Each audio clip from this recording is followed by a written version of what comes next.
shelter. Yeah. So none of this stuff would have been in here. You would have had a few tables, you would have had a couple of benches to sit on. When the gun crews came on duty, they would go up to the guns, check the guns over, then they would sit in here, drinking tea, smoking, playing cards, reading the paper, that sort of stuff. The guns in here, the guns that we have in Blythe were never actually fired in anger. We did fire on at least 20 occasions at our own ships on purpose. Blythe was an inspection battery, so anything coming into port had to stop and identify itself before it was allowed to pass into the harbour. And in the battery war diaries, we've got at least 20 occasions where ships just refused to stop. And most of them, they'd come across the Atlantic, they'd had a really hard crossing, they'd been attacked by German bombers, German submarines, and they just wanted to get into the safety of the harbour. But obviously we couldn't just let anything go sailing in there because we had the submarine base in there to protect. So if you didn't stop, you got a warning shot fired at you. And all 20 of them did stop after that. Surprise. Absolutely. Yeah, that would put the brakes on, wouldn't it? It would. So that was the original purpose of this building. But what we have it dressed as is an underground monitoring post that would have been used by the Royal Observer Corps during the Cold War. So the Observer Corps was started in the 1920s to spot German Zeppelins flying over London. They then worked alongside the RAF in World War II. They were never part of the RAF, but they worked very closely alongside them. And due to their good work in the Battle of Britain, they got awarded the Royal title, so they became the Royal Observer Corps in the 1940s. Then in the 1950s, they moved into this underground nuclear monitoring role, which they remained in until they were stood down. Go away. Which they remained in until they were stood down in 1991 due to like a threat from the Soviet Union. During the Cold War, the observers were all volunteers. They came from all walks of life, and most of them would have had a full-time job as well as volunteering here. Go away. So once a week you would come to your post, you would train on the equipment, you know, sweep the floor, things like that. The second week you would go to your local British Legion Club, learn about Russian fighter planes. So you would have a test that you needed to pass every year as well. If the government thought nuclear war was incredibly imminent, they would issue a TTW warning, or a transition to war, which was the instruction to the observers to get themselves to their posts. Each post had a crew of 10, but it was the first 3 that turned up that became the working crew for the nuclear war. You would switch on your grey radio unit, which would beep away at you every second, which would undoubtedly have been immensely irritating. But when that shouted attack warning red, that was your 4-minute warning that a nuclear bomb was on its way.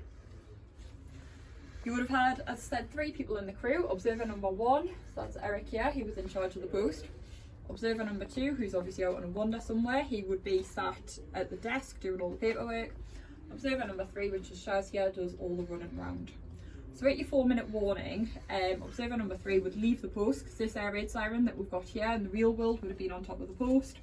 She would wind that up for a minute to let people in the local area know that a nuclear bomb was on its way. Would then come back into the post and wait for the bomb to go off. The first bit of kit you would use is your bomb power indicator, which would give you an idea of how powerful the bomb was at your location. So this pipe would go up to ground level, it would have the baffle plate sat on top to stop any bits of fallout coming down, and the pressure of the bomb would come down and cause the needle to tick up. So we've got a bomb in our location, we're measuring 11 kilopascals, so we're not particularly close to where this bomb's actually gone off. The amount of damage that people in our area are going to experience, it'll be things very similar to Storm Arwen just before Christmas. So walls will be down, tiles will be off roofs, trees will be uprooted, things like that, but we're not going to turn to dust if we walk out the door. So 1 minute after the bomb's gone off, providing another one doesn't go off in the meantime, observer number 3 is back outside, because this camera is mounted on the roof of the post. So it's a pinhole camera with 4 photographic papers in, north, south, east and west. She would change the papers as quickly as possible, have a quick look up at the shape and size of the cloud before coming back into the post, and then she would have a little look at what came out of the camera. So you've got your compass bearings, this is southward facing. Each paper has a different bit cut out the bottom, so you can't put them in the wrong place. So even if you're doing it in a hurry, in case another bomb goes off, you're never going to get a false reading off it because you can only put them in one place. This is your ground level, so you can see this is an air-based. There's no such thing as a good nuclear bomb. This is a less bad nuclear bomb because it's gone off in the air. You're not going to get a great deal of fallout from it, but you will get a lot of heat and a lot of initial radiation. that one is your worst case scenario. It's hit the ground, so everything that's came out of that crate will become radioactive, and that'll then later come down as you fall out. So you're then going to monitor radiation levels. So this is a photograph from a training exercise in the 1980s. So this probe that we've got hanging up here will be put on a stick, it will be pushed up through to ground level, and you'll get your radiation readings on here. So according to the manual, the isotopes created in a nuclear bomb blast aren't particularly long-lived, so they will peak after about 12 hours and then drop off at a rate of 10% every 7 hours. So after 3 or 4 days, it might be safe enough for you to leave the post for short periods of time. So you might be asked to do things like weather monitoring, for example. So we've got a few basic weather monitoring bits and pieces there. So things like wind speed and wind direction are going to be really helpful in helping headquarters work out where fallout's blowing around. You might be asked to do a task called mobile monitoring. So for example, if they wanted to get a convoy of ambulance from Blyth to Newcastle, they would send an observer ahead first to read radiation on the route they're planning to take. If the radiation readings were getting too high somewhere along the route, they would sort of backtrack and then try and find a safer route through. So to keep you going underground, you would have 3 10-man ration packs, but you weren't allowed to open them until the bomb had gone off, and you could have been underground for a day or two before that happened. So you would bring your own supply of food as well, which is why we've got a few civilian bits and bobs as well as the army rations in that cabinet.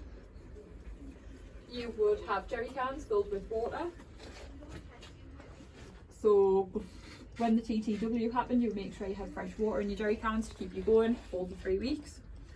And after 3 weeks, the radiation is going to be at the lowest level that it's going to be for the foreseeable future.